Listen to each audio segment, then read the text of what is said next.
Que notre Dieu soit loué à jamais. Mungu wetu asifiwe milele. Mettons-nous debout pour lire la parole de Dieu. Tusimameni juu hivi tupate kusoma neno la Mungu.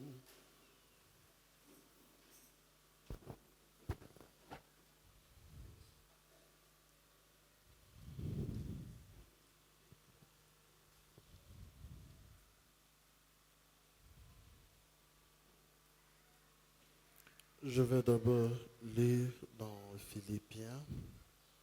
Tasoma mbele wa Filipi.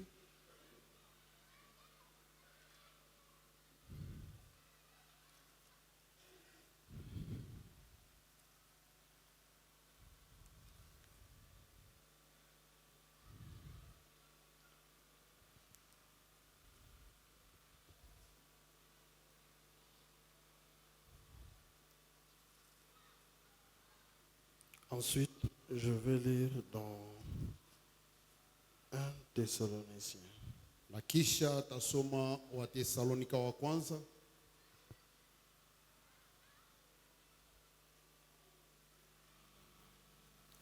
Philippiens chapitre 4.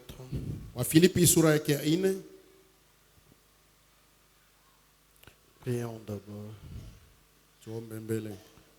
Notre Père et notre Dieu, reçois les louanges de nos cœurs qui ont précédé ce moment-ci, Seigneur. Que cela te soit agréable. Bénis-nous maintenant, Seigneur, que nous voulons faire un petit commentaire sur ta parole. Assiste-nous, Seigneur, répands le Saint-Esprit dans tout cet auditoire et fais que ta parole trouve la place et la foi dans nos cœurs afin qu'elle soit vivifiée, Seigneur. Accorde-le, notre Père. Nous nous en remettons comme ça à toi. Personne n'est digne, Seigneur, sur cette terre de prendre ta parole et de la manipuler. Il n'y a que toi seul qui a été trouvé digne de prendre le livre et d'en rompre les sceaux. C'est toi, Seigneur, qui peux prendre ta parole comme le pain de vie, le rompre et le distribuer à nos âmes afin que nous puissions être rassasiés ce soir. Accorde-le, Père. Fais cela pour ta gloire et pour le bien de tes enfants. Au nom du Seigneur Jésus-Christ. Amen. Donc j'ai dit Philippiens chapitre 4 verset 4. Nilisema wa Filipi sura ya 4 shairi yake ya 4. Réjouissez-vous toujours dans le Seigneur. Je le répète, réjouissez-vous. 1 Thessaloniciens chapitre 5. Wa Tesalonika wa kwanza sura yake ya 5. Le verset 16. Shairi ya 16. Soyez toujours joyeux. Que Dieu bénisse sa parole. Mungu abariki neno lake. Merci, asseyez-vous. Aksanti mukae.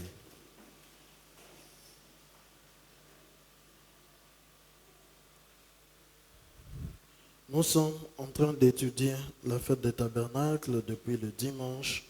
Tunajifunza karamu ya vibanda tokea siku ya yenga iliyopita. C'est la 7e et dernière de toutes les fêtes. Ni karamu ya 7 na ya mwisho kwa karamu yote. Toutes les fêtes que l'Éternel avait données à Israël dans l'Ancien Testament. Makaramu yote ambayo Bwana alipatia Israeli mwagano za kale. Pour que, à travers ces fêtes, Israël vienne pour adorer Dieu, lui offrir des sacrifices et communier avec lui. Hivi kupitia ile makaramu Israeli amkaribie Mungu, amwabudu, amtoe masadaka na Alors nous avons dit qu'au travers de ces fêtes, à chaque fête, Dieu donnait quelque chose de surnaturel, de spirituel à ceux qui l'adoraient. Na tulisema kwa kila karamu Mungu alikuwa anapatia watu wake kitu kimoja cha kiroho kwa wale walikuwa wanamwabudu. Et nous avons vu que à travers la dernière fête qui est la fête des tabernacles que nous étudions, Na tulisema kupitia karamu ya mwisho iliyokuwa ya vibanda yenye tunajifunza, Dieu donnait à son peuple la joie. Mungu alipatia taifa lake furaha. Dieu aime donner la joie à ses enfants. Mungu anapendaka kupatia watoto wake furaha. Amen.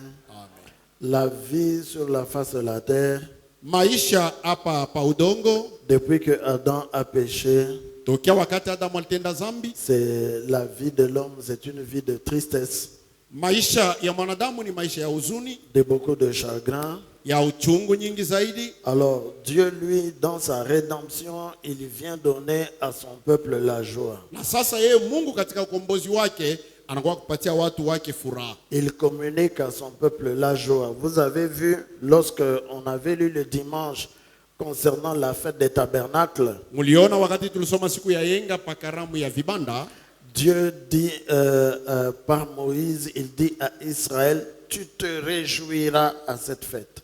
kupitia Musa Mungu aliambia Israeli kwamba utafurahi kui karamu. Il dit encore, tu vas te livrer entièrement à la joie. Na kusema tena utajitoa wewe wote ndani ya furaha. Nous avons vu aussi qu'à l'époque d'Esdras Na tuliona kwamba wakati ya Ezra, et Néhémie, Nehemia, au 7e mois, le peuple est venu en entendant la parole être lue par Esdras, ils se sont mis à pleurer. mwezi wa 7 watu walikaribia mkusikiliza tu neno Ezra atakuwa anasema, wakaanza kulia.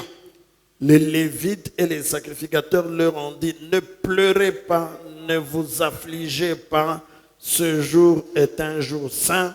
Walawi na makuhani wanawaambia musilie, musihuzunike, hii siku ni siku takatifu. Amen.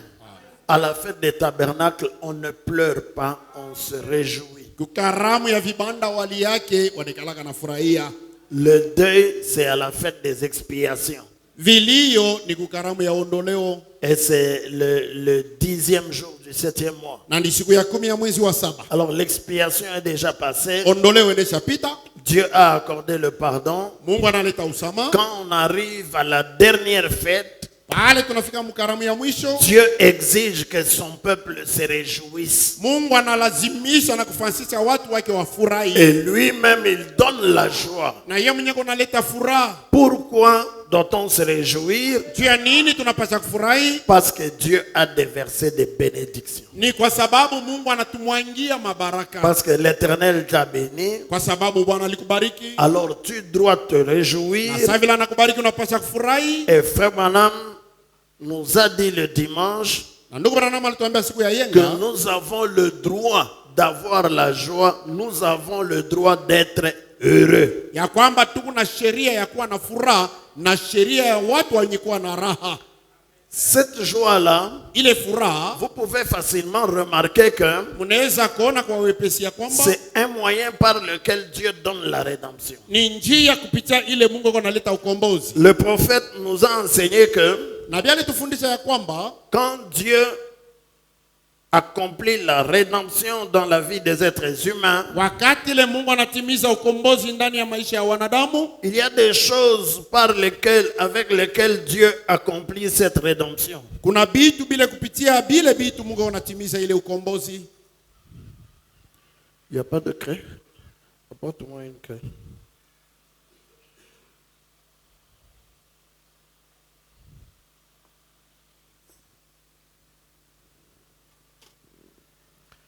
Il y a des choses avec lesquelles Dieu accomplit la rédemption. Kuna bitu bile Mungu anatimiza navyo ukombozi. Et les 7 fêtes de l'Éternel Na makaramu 7 ya Bwana sont des solennités au cours desquelles Dieu est en train de dévoiler, comment dire, montrer à son peuple la voie dans laquelle il accomplit la rédemption pour l'humanité. ni maandamano kupitia yayo ile Mungu anaonesha watu wake njia inyele kunatimizia ukombozi. Est-ce que je peux entendre un amen? Amen. Quand vous regardez les 7 fêtes, Mkiangalie makaramu 7, c'est tout le plan de la rédemption que Dieu est en train de montrer à travers ces fêtes-là. Ni mapa ya ukombozi yote ile Mungu anaonesha watu wake Alors, kupitia ile makaramu. Les fêtes, Makaramu, nous avons dit que la première fête, c'est la fête de Pâques. tulisema karamu ya kwanza ni ya Pasaka. La deuxième fête, c'est la fête des pains sans levain. Karamu ya pili ni karamu ya mkate bila chachu. La troisième fête, c'est la fête de la gerbe agitée. Ya tatu ni karamu ya mganda mwenye kutinkisa. Je pense que c'est ça, je ne me trompe pas. Nazania iko vile La sidanganye. quatrième fête, c'est la fête de la Pentecôte. Karamu ya ine ni karamu ya Pentekosta.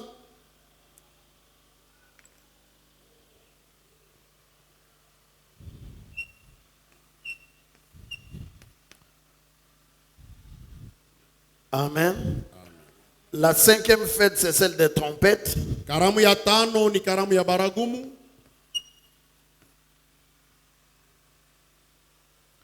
La sixième fête, Karamu ya sita c'est le jour des expiations. ni siku ya ondoleo.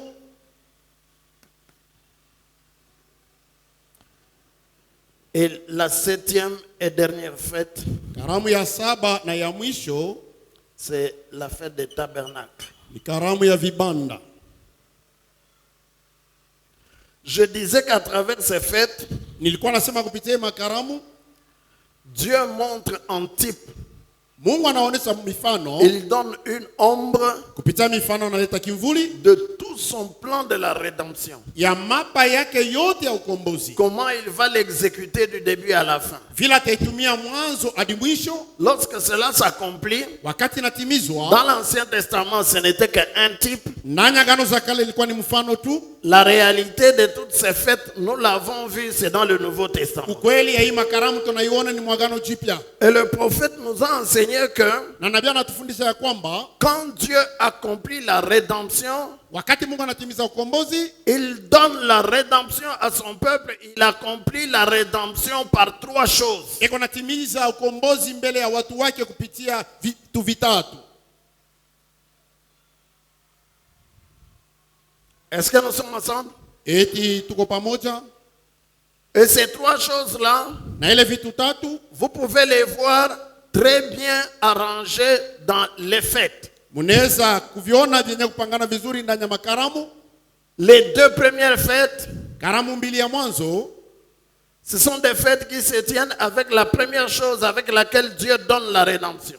ni makaramu ile kupitia ile Mungu analeta ukombozi. Les quatre fêtes qui suivent, Makaramu ine ile nafuata, elles se font aussi, là Dieu donne aussi la rédemption par une chose. kupitia pale tena Mungu analeta ukombozi kupitia Et kitu la fulani. dernière fête, Na karamu ya mwisho Dieu donne aussi une chose. Mungu analeta tena kitu kingine pale. La première des choses, Frère Madame nous a enseigné que Kia kwanza ndugu Branham alitufundisha ya kwamba la première des choses par laquelle Dieu donne la rédemption, kitu kia kwanza kupitia kile Mungu analeta ukombozi c'est le sang. ni damu.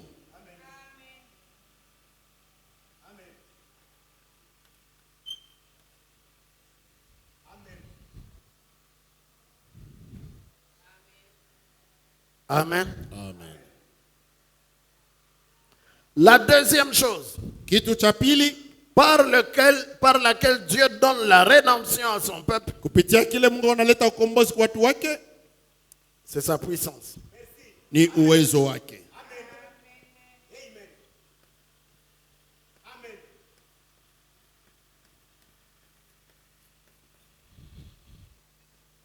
Et la troisième et dernière chose, Na kitu kia tatu na kia mwisho par laquelle Dieu donne la rédemption, kupitia yake Mungu analeta ukombozi c'est par la joie. ni kwa furaha.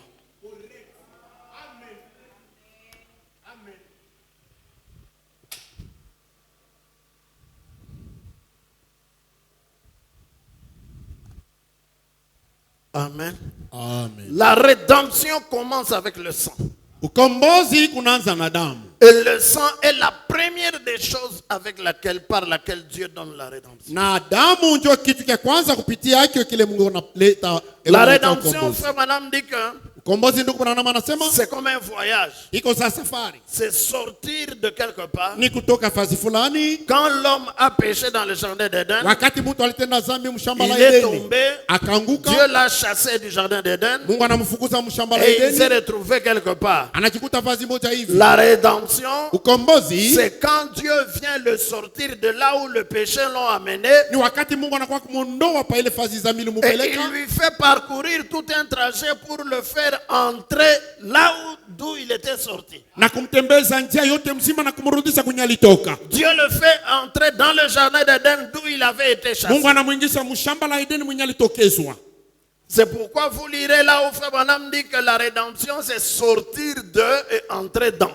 Ndio kwa maana mtakuta fazi ile ndugu Branham anasema ukombozi ni kutoka mu na kuingia ndani. Et la rédemption commence par le sang. Na ukombozi kunaanza kuanzia damu. Et les deux premières fêtes Na makaramu mbili ya mwanzo de l'Éternel ya Bwana se font avec le sang. iko nafanika na Dieu damu. exige le sang. Mungu analazimisha D'abord damu. la fête de Pâques, Mbele karamu ya Pasaka c'est là qu'on donne le sang. jo pale kunaleta damu. Dieu exige le sang. Mungu analazimisha damu. Pourquoi le sang? Bona damu Pour faire échapper l'adorateur au jugement et à la colère de Dieu. jua kuepusha mwabudu kukasirani ya Mungu. Lorsque Adam et Ève ont péché dans le jardin d'Éden, Wakati Adamu na Hawa walitenda quand dhambi Dieu est mshamba, descendu le soir, wakati Mungu alibaona il jioni, allait brûler Ève. alipasha kuchoma Il Hawa, allait la détruire. alipasha kumharibu. Mais comme Adam avait péché avec elle, Saa vile Adamu aliingia mzambi ya Hawa, Dieu ne pouvait pas détruire Adam. Mungu hakuweza kuwa Adamu, Alors, pour les faire échapper au jugement, jua kumwepusha kuhukumu. Dieu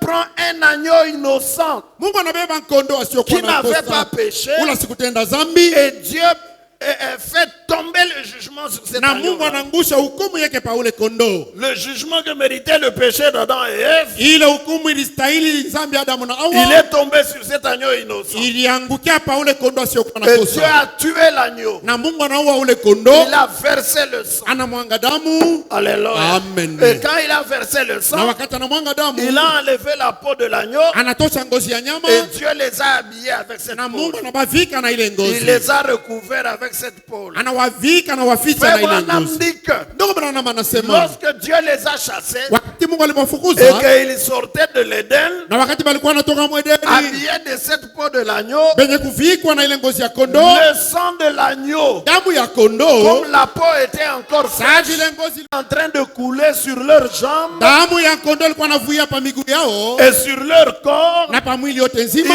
ils étaient recouverts du sang de l'agneau. balikuwa benye kufinikwa na damu ya kondoo, Et ça, c'était une préfiguration de la véritable rédemption. na ile ilikuwa ni kionyesho cha ukombozi wa Donc kweli. la rédemption commence avec le sang. Basi ukombozi kunaanza na damu, Et le sang, na damu on l'obtient en tuant l'agneau.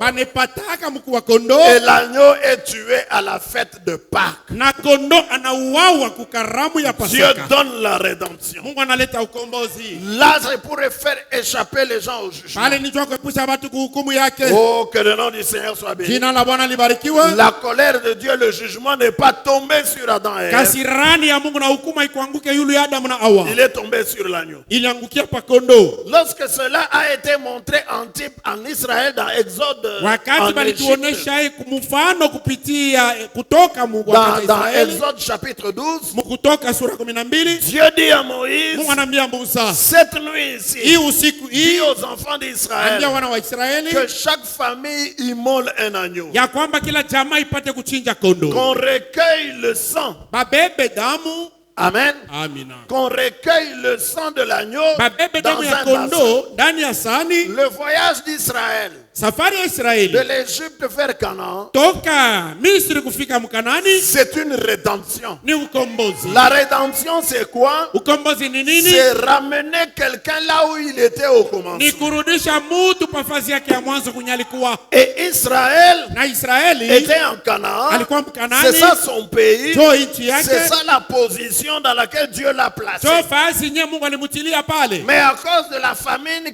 s'était abattue sur la terre à l'époque de Joseph, Lakini kwa ajili ya njaa ile iliingia pa udongo wakati ya Yosefu, Israël a été déplacé de Canaan vers l'Égypte. Israeli alihamishwa kutoka Mkanani kwenda Mumisri. Ils sont restés là-bas 400 ans. Banabakia Mumisri miaka 400. Maintenant, Dieu envoie Moïse, son Sasa Mungu serviteur, anatuma Musa pour les faire sortir cha kuwaondosha mu de Misri, l'Égypte kutoka mu Misri, et les ramener, les faire entrer dans le pays où ils étaient auparavant. kuwarudisha, kuwaingiza mu nchi ile walikuwa kumwanzo. C'est une rédemption et ce voyage de la rédemption commence avec le sang. Ni ukombozi, na ile safari ya ukombozi inaanza na damu.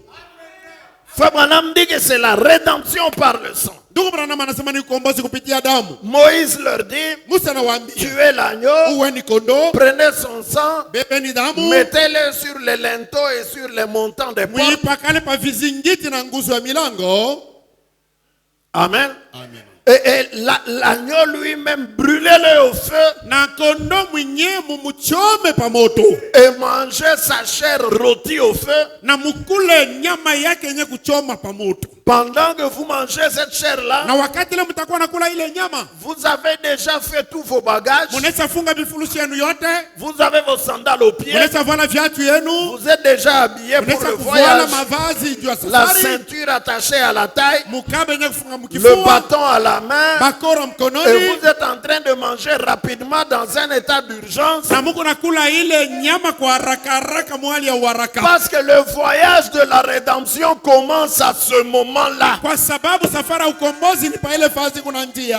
Alléluia. Amen. Quand vous avez fini de manger la chair de l'agneau Wakati mtamaliza kula nyama kondoo, et que vous entendez Josué sonner ou Aaron sonner le chauffard, na munasikia Haruna anapika baragumu, Alléluia. amina, Vous sortez de votre maison mutatoka mu manyumba yenu avec tous vos na bagages vifurushi yenu yote, et vous commencez à aller vers le pays de la promesse. na mutaanza kwenda kuinchi ya Le malako. voyage commence par là. Safari inaanzia pale, Il commence par le fait que vous sortez de la maison sous le sang. inaanzia mutendo kusema Mungu natoka mu manyumba yenu, munapita chini ya damu. Et pourquoi le sang? Na juu ya nini damu? Afin que le jugement ne vienne pas vous frapper. Hivi hukumu isije kuwapiga Parce que hapana. cette nuit-là, Kwa sababu ile au usiku, milieu de la nuit, je vais passer dans le pays d'Égypte. katikati ya usiku utapita mu nchi ya Misri, Je vais exercer mon jugement contre les Égyptiens natumia na kutumia hukumu yangu pa watu wa et Misri, contre tous les dieux de l'Égypte. na kupitia miungu yote ya Misri. Et je vais frapper tous les premiers-nés, depuis le premier-né de Pharaon assis sur le trône, Tapika wazaliwa wote wa kwanza tokea mzaliwa wa kwanza wa Farao mwenye kwa kiti, au premier-né du dernier esclave du pays d'Égypte. kufika na mzaliwa wa mwisho wa kwanza wa Je vais tuer tous. mtumwa wa mwisho ntaua wote. Alléluia. Amina. C'est ça le jugement que je vais Jo exercer. hukumu nye tatumia pa Misri. Mais alors, Lakini dans sasa vos maisons, pour que vous ne soyez pas frappés par le même jugement, ninyi mu manyumba yenu njo msipigwe na ile hukumu moja moja, mettez le sang sur les portes. mutie damu kumilango. Quand je passerai la nuit, Wakati tapita usiku, si je vois le sang sur la porte de ta maison, nikiona damu kumlango ya nyumba yako, je n'entrerai pas pour frapper, sitaingia njo kupiga, mais je passerai au-dessus. lakini tapita juu ya nyumba. La Pâque, à cette époque-là, Pasaka mwile wakati en anglais, ça s'appelait Passover, c'est-à-dire passer au-dessus. ni kusema kupita juu mkiingereza. La rédemption commence avec le sang. Ukombozi kunaanza na damu. Frère Branham dit que Dieu donne la rédemption d'abord par le sang. Branham anasema Mungu konaleta ukombozi mbele konaanza na damu. Cela vous écarte Na inaniepusha de la voie du jugement. munjia ya hukumu. Dieu passe par-dessus. Mungu anapita yulu. Pourquoi? Juu ya nini? Parce qu'il a vu le sang. Kwa sababu aliona damu. Amen. Amen. Et le sang signifie que Na damu iko namaanisha ya quelqu'un kwamba a déjà reçu le jugement à ta place. kuna mtu anaweza pata hukumu pa fazi yako.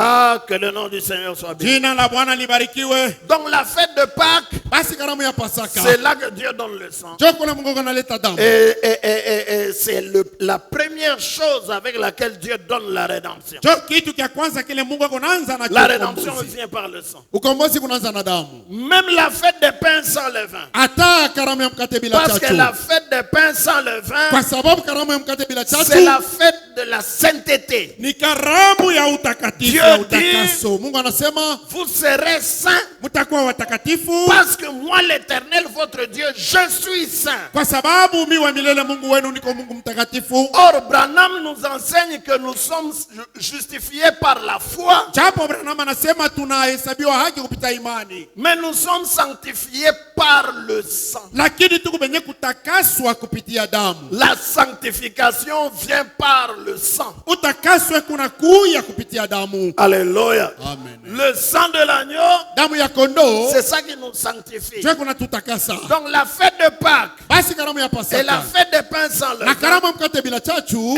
elle se passe au travers de ces fêtes-là. Dieu donne la rédemption par le sang. kupitia ile makaramu mbili Mungu analeta ukombozi kupitia damu. Que le nom du Seigneur soit béni. Jina la Bwana libarikiwe Lorsque milele. cela s'accomplit dans la réalité dans le Nouveau Testament, Wakati natimizwa mkweli mwa Agano Jipya. est-ce que je peux entendre un amen? Amen. La Pâque, hein, Pasaka c'est lorsque Jésus-Christ est crucifié à la ni croix wakati Yesu Kristo alisulubishwa kwa msalaba et que son sang coule. na damu yake kavuya. Alléluia. Amina. C'est là que nous avons été sauvés, c'est là que nous avons obtenu le pardon. Jo kule tuliokolewa na kupata usamaha À cause du sang de l'agneau. kwa ajili ya damu ya kondoo. Dieu a payé la dette de ton péché Mungu alilipa deni ya dhambi yako par le sang de Jésus-Christ. kupitia damu ya Yesu Et Kristo. c'est là-bas que la rédemption commence. Na njoo kule kunaanzia ukombozi. Notre voyage de la rédemption commence au calvaire. Safari yetu ya ukombozi inaanzia ku Kalvari. Et il commence d'abord avec le sang. Na iko naanza mbele na damu. C'est la première des choses par laquelle Dieu donne la rédemption. Jo kitu kia kwanza mubile Mungu Dieu konaleta rachète ukombozi. son peuple d'abord avec le sang. Mungu anakomboa watu wake mbele na damu. Et puis la sainteté, Kisha utakatifu. la sanctification qui vient Utakaso. dans nos cœurs. Ile kunaingia ndani ya mioyo Je zetu. viens de le dire, ça vient par le sang de Jésus. Natokea kusema ya kwamba ni kitu kiko nakuia kupitia damu ya Yesu. Nous sommes justifiés gratuitement par la foi en croyant Tunahesabiwa haki kwa imani bure kupitia à l'œuvre que kuamini Jésus-Christ a accomplie pour nous au calvaire. kwa kazi ile Yesu Kristo alitimiza juu yetu ku Kalvari. Mais la sanctification, Lakini utakaso elle se fait par le sang. iko nafanyika kupitia damu. Est-ce que je peux entendre un amen? Amen. Alors, Sasa après la rédemption par le sang, kisha ukombozi kupitia au damu travers des deux premières fêtes, kupitia makaramu mbili ya mwanzo, les fêtes qui suivent, hein, hii makaramu inafuata. Dieu donne la rédemption Mungu analeta ukombozi par ces fêtes-là à travers sa puissance, kupitia ile makaramu, kupitia uwezo, à travers sa force. kupitia nguvu yake. Alléluia. Amen. Il a racheté par le sang, Alikomboa kupitia damu, après il vient racheter par sa puissance. kisha anakuwa kukomboa tena kupitia uwezo wake. Que le nom du Seigneur soit béni. Jina la Bwana libarikiwe. L'histoire de notre rédemption, elle est merveilleuse. Historia ya ukombozi yetu ni ya ajabu. Alléluia. Amen. En type, nous avons vu que Mfano tuliona ya la kwamba fête de la gerbe agitée karamu ya mganda yenye kutinkiswa apprenait au peuple de Dieu à croire dans la puissance de Dieu. ilikuwa nafundisha watu wa Mungu wapate kuamini katika uwezo wa Mungu. Alléluia. Amina. Éternel, nous avons labouré la terre. Bwana, tulilima shamba, Nous avons jeté la semence dans la tunatia terre. mbegu muudongo. Mais c'est toi, Éternel. Sasa ni nini Bwana? Après avoir jeté la semence, nous sommes allés dormir. Kisha kupanda mbegu tunaenda kulala. Personne n'a fait quelque chose pour pouvoir amener la semence à sortir de Hakuna dessus la mtu terre. hatamu alifanya nguvu jua kuchipusha mbegu itoke muudongo. C'est toi, Éternel, qui Ni l'as fait. wewe Bwana ndio ulifanya ile Tu as kazi. envoyé la pluie, Ulituma mvua, elle est tombée sur le sol. inaanguka pa udongo, Tu as fait lever ton soleil. unaamsha jua yako, Et c'est toi qui as fait croître. na ni wewe ndio ulikomesha. Alléluia. Amina. Et des jours sont passés, Na masiku des inapita, mois sont passés. miezi Nous inapita, avons regardé tunaangalia pendant que tout est encore vert wakati vyote vilikuwa na rangi ya majani dans le champ. ndani ya Nous shamba. avons vu quand même un épi qui est arrivé à maturité. Tuliona ko tu masuke moja inaweza Nous komea, l'avons alors enlevé na tunaivuna tunaitosha, et nous te l'apportons, na Éternel. tunakuletea yo Bwana. Le sacrificateur prend cette gerbe-là, Bwana anabeba ile mganda, il la tourne devant l'Éternel. anaigeuza mbele ya Il Bwana, la tourne pour que anaigeuza Dieu voit que de tous les côtés, jua kona kwamba Mungu ngambo yote mbili les grains sont mûrs. mbegu ineshaivya, Ils sont arrivés à maturité. ineshakomea, Et le sacrificateur agite la gerbe de côté et d'autre. na kuenda natikisa ile mganda ngambo na ngambo ingine. Alléluia à toi, Seigneur. Haleluya kwa we Bwana. C'est par ta puissance que ceci est arrivé. Ni kupitia uwezo wako na nguvu ndio vinakomea. Alléluia. Amen.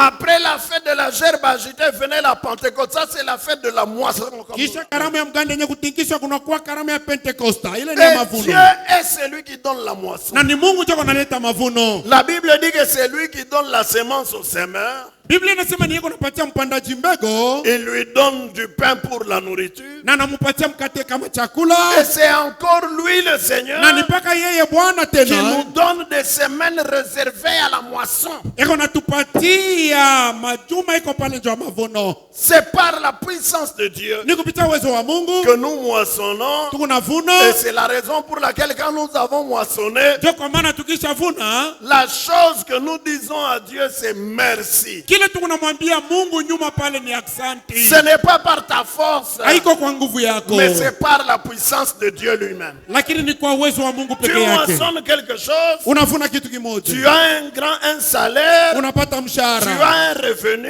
Unapata mshahara. Dis merci à Dieu. Sema asante Bwana. C'est lui. Tu vas dire, pasteur, c'est moi qui suis allé travailler. Utasema Très pastori, bien. mimi nilienda kutumika. Tu es allé travailler. Ulienda kutumika.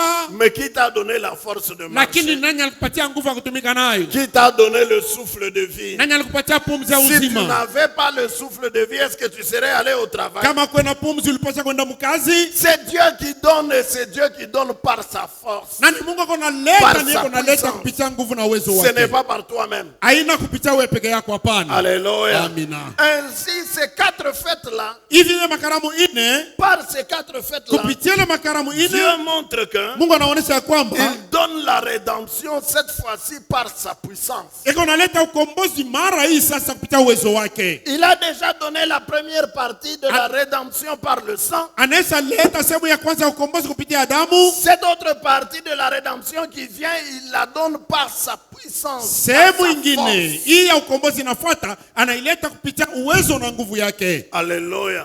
Lorsque cela arrive dans la réalité, Wakati inaingia katika ukweli yayo c'est dans le Nouveau Testament. ndani ya Agano Et Jipya, nous avons dit que na tuliona ya la kwamba fête de la gerbe agitée, c'est la résurrection du Seigneur Jésus. karamu ya mganda yenye kutingishwa ni ufufuko wa Bwana Yesu Kristo. Amen. Est-ce que je peux entendre un amen? Amen.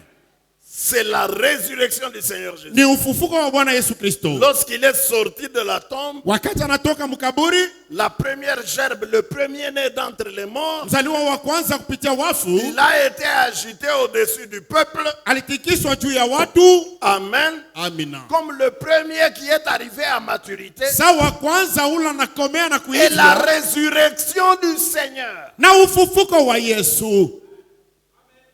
Je peux entendre un amen. Amen. La résurrection de Jésus ne s'est pas faite par son sang, Ufufuko wa Yesu haukufanika kupitia damu yake hapana, mais c'est par la puissance de Dieu. lakini ni kupitia uwezo wa Mungu.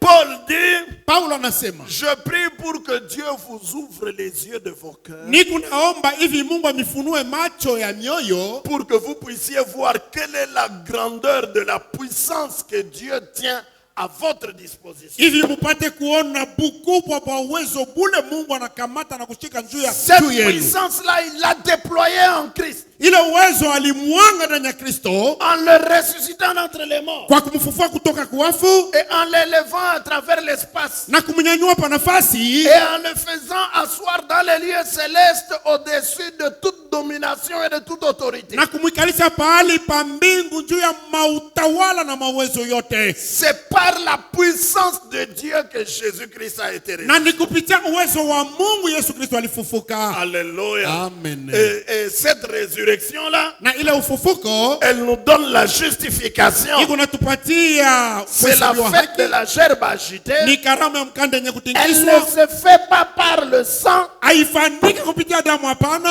elle se fait par la puissance de Dieu. iko nafanyika kupitia uwezo wa Mungu. J'aimerais entendre un amen. Amen. Alléluia. Amen. Même la fête de la Pentecôte qui vient après. Hata karamu ya Pentekoste ile Le kunafuata jour de la pale. Pentecôte, Siku ya Pentekoste. on n'a pas vu des gouttes de sang de Jésus qui tombaient du ciel. abakuone tone ya damu ya Yesu kunaanguka toka mbinguni. Non, non. Hapana, On a vu le Saint-Esprit, baliona Roho Mtakatifu, la puissance de Dieu uwezo wa Mungu qui est venu entrer dans le cœur des gens. ukaingia ndani ya mioyo za watu. Même la fête de la Pentecôte, Hata karamu ya Pentekosta, Dieu donne la nouvelle naissance. Mungu analeta kuzaliwa kupya, Il recrée encore les êtres humains. anaumba mara nyingine wanadamu. Les hommes qui étaient des pécheurs deviennent de nouvelles créatures. Watu wale walikuwa watenda dhambi wanakuwa viumbe vipya. Ça se fait comment? Iko nafanyika namna Par gani? la puissance de Dieu. Iko nafanyika kupitia uwezo wa Mungu. Alléluia. Amen. Même la fête des trompettes, Hata karamu ya baragumu c'est par la puissance de Dieu que cela s'accomplit. ni kwa uwezo wa Mungu ile kunatimizwa. La fête des trompettes, nous avons dit que Dieu rassemble son peuple. Karamu ya baragumu tulisema ni Mungu anakusanisha watu wake. Ils étaient au nord et au sud, Walikuwa kusini à kukaskazini, l'orient et à l'occident, dispersés sur toute la kwa surface mashariki de na la kwa terre. magharibi penye kusambazwa kwa udongo nzima. Mais Dieu les rassemble Lakini Mungu en anawakusanisha un seul endroit, mavazi moja dans leur pays de la promesse. ndani ya nchi yao ya malako. Alléluia. Amen. Comment est-ce que cela se fait? Iko nafanyika namna Est-ce que gani? c'est par le sang?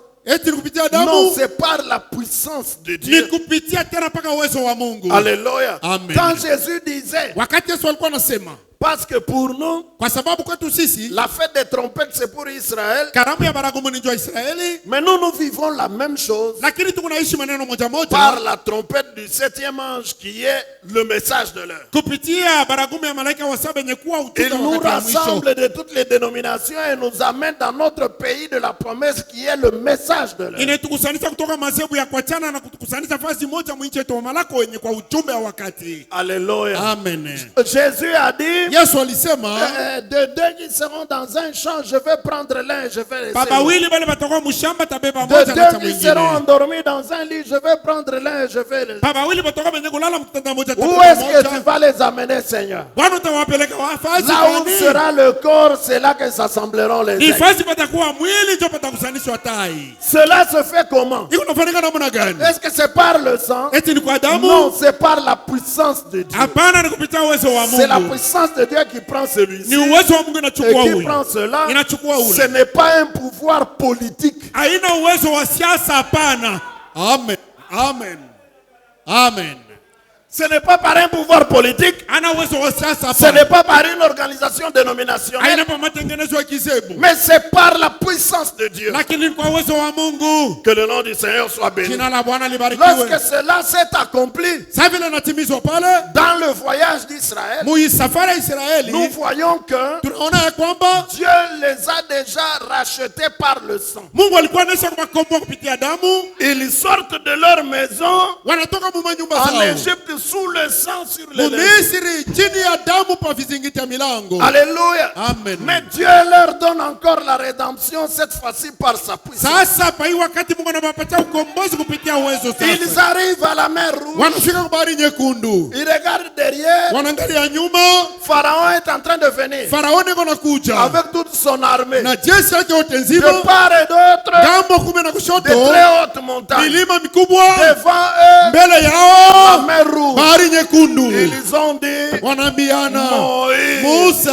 Moïse. Musa, Tu vois maintenant, unaona nous sasa allons mourir ici unakufia hapa et nous, on va nous jeter à la mer na batatutupa ni mubahari et nous deviendrons la nourriture na de tutakuwa ni crocodiles. chakula ya mamba. Écoutez la réponse de Moïse. Sikilizeni jibu ya Musa, Restez tranquille, ikaleni kimya, restez tranquille tulizaneni et observez la délivrance que l'Éternel va vous accorder. En na ce jour. muone, mutazame ufungulivu ile Bwana atamiletea. Vous ne vous battrez pas Hamutakombana contre Pharaon et son armée. kukombanisha Farao Mais na ces jeshi lake. Égyptiens que vous voyez là, Lakini Wamisri mwenye vous ne les unaona verrez plus jamais. hamutabaonaka tena. Amen.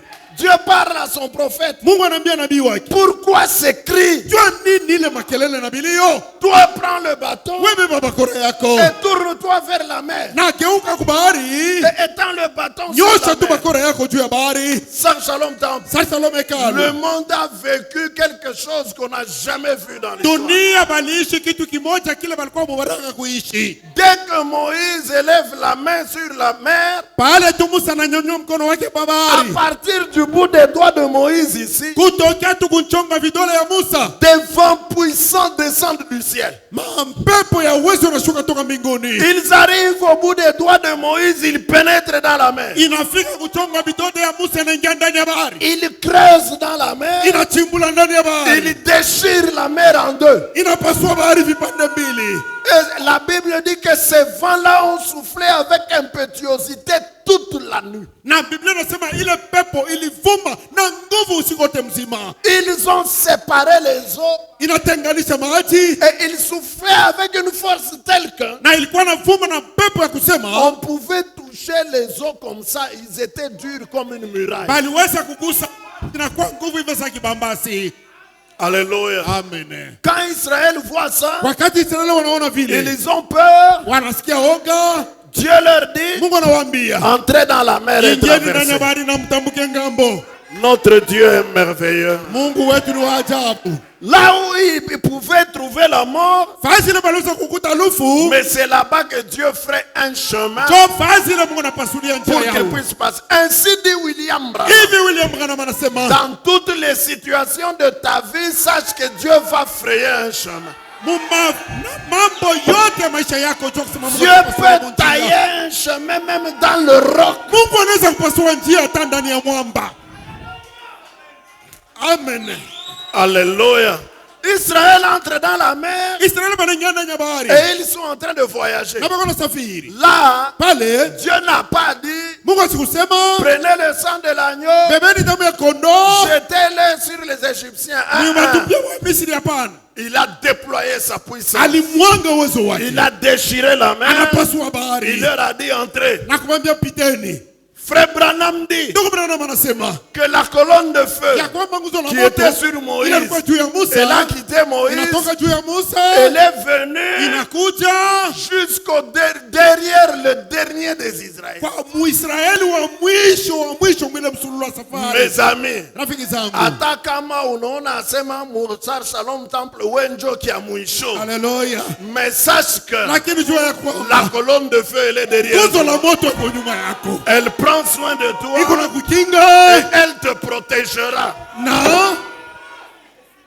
Alléluia. Amen. Même si tu étais le dernier, hata kama ulikuwa wa mwisho, même si on dit ouais, hein, hata kama wanasema Wenjo wa mwisho wenjo kabisa. pure mwisho na mwisho, mais la colonne de feu est venue derrière le dernier. lakini nguzo la moto ilikuwa nyuma ya wa mwisho wa Celui qui mwisho. était le dernier là, Sasa ule wa mwisho ule il a vu seulement la colonne de feu aliona tu venir nguzo la derrière. moto inakuwa nyuma yake, Et la colonne de feu a commencé à le protéger. na nguzo la moto inaanza kumkinga, Elle se tient inasimama entre le dernier des Israélites katikati ya Et wa mwisho wa l'armée de Israeli Pharaon. na wa kwanza na jeshi la Alléluia. Israeli. Amina. et la Bible dit que Na Biblia inasema toute la nuit, usiku la mzima colonne de feu est restée là-bas, nguzo la moto ilikuwa mpaka pale jetant la lumière inaangaza du ngambo côté d'Israël ya Israeli pour que le peuple puisse marcher. hivi watu wapate Et usafiri, de l'autre côté, Na ngambo ya les Misri, Égyptiens jetaient les ténèbres. inawamwangia giza. Amen.